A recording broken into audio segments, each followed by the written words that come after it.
دەبا شتێکتان لۆ بجێڕمەوە. ئەوە بوو ڕۆژێکیان.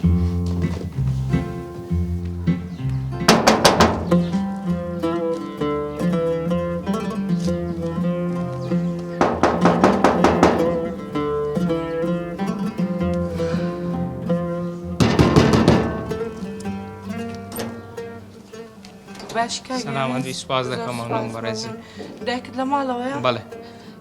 وەڵا ئەوەی ڕاستی بێت دایکم ناردبوومی بۆ تۆزێک تەماتە نیمانە ئەگەر هەتان بێت.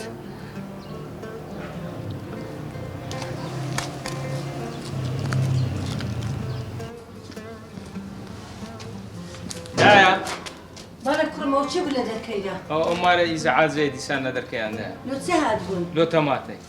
کوڕم زۆرە تەماتە زۆرە. ها بڕۆ بیاندێ. بەس با پێت بڵێم. کوڕم خوا دایکی ئەمە ئەمەش لێنە فەقیران منیا جارەش کەوت گرژ نەکەی بەرامبەر بۆ ماڵێ باشە دەبڕۆ بیاندێ سەلامیشیان لێ بکە. دای کوڕمە. دەستەکانت خۆش بە زۆر سپاس مەمنون سپاس.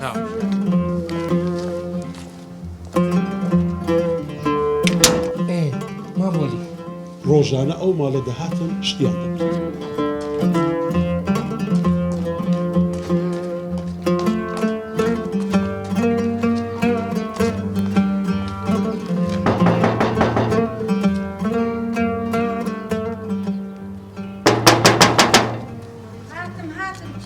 منم سەبیحە خان بیکەوە. باشی پورە سەبیحە. بەخێر بێ سەر چاوان کچم. قوربانم بەخێر بێ سەر چاوان. وەزع چۆنە؟ الحەمدلله فەرموو جانی من. باش بی.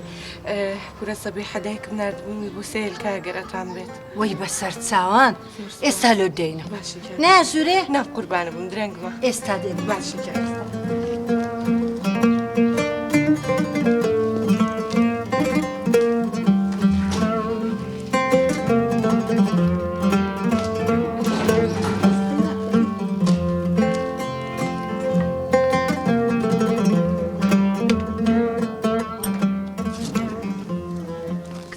بەسە دوو هێلکەمان هەبوو.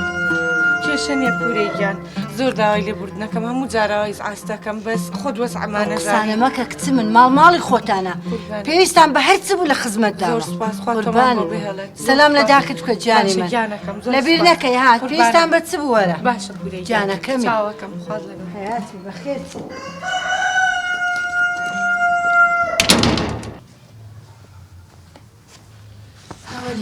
ئای دەستەکانت خۆش بی ژنەکە. ئافێتت بێ. بەس خواردنەکەم لۆ لێ نای پەنجەت لەگەرە خۆی. ئەوە چ خوارد نەکە ژنێ. تچمە. بەڕاستە. ئەرێ وەڵڵا بەدڵی تو حەج لە تچمەیە. ئەرێ وەڵڵاهی پەنجەکانم لەگە دەخۆم. وەرە کوڕمەرە. وەرە دانیشە. سەلام علیکم. عەلەیکم ئەسسەلام بەخێر بێ. باشی بابا. بەخێر بێ کوڕی خۆ. بەخێر بێ کوڕە. ئەرێ کوڕەکەم بینەکە ئاگام لە تو نەمایە لەگە دەرسەکانت کوی. الحەمدلله زۆر باشم لەخوای بەزیادی. الحەمدلله. کوڕی من شێرە شێر. وەڵڵا.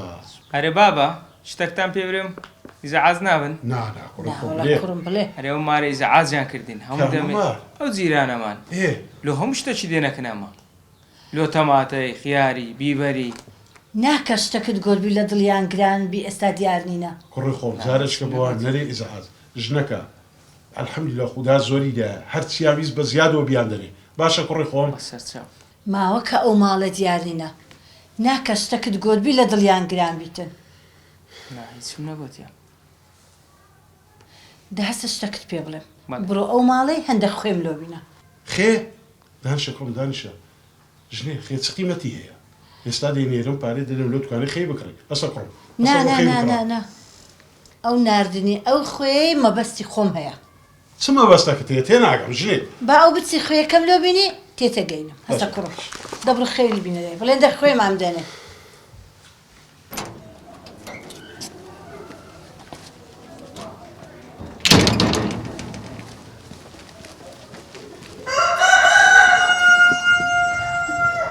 هەوراس هاتەوە خێ هینە. ئەو خێەکەمینە. بینە کوڕە. دا تێمام گەینە ئەوە خێیەکە هینە ئەتو مەقسەدت چ بوولەوە؟ مەبەستی ئەو خوێ هەتا ئەو ماڵە هەست بکەن کە ئەمەش پێویستمان بەوانە هەست بە نەقس نەکەن. ئەی دەستەکانت خۆشی بەڕاستی ژنەکی عاقلم هەیە ئەی ئافرین.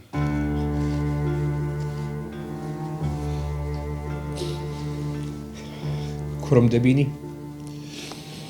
دەبینی مام وەلی لەگەڵ سەبیح خانی هەزار ڕەحمەتی لێبی چەند سەرکەوتوو بووینە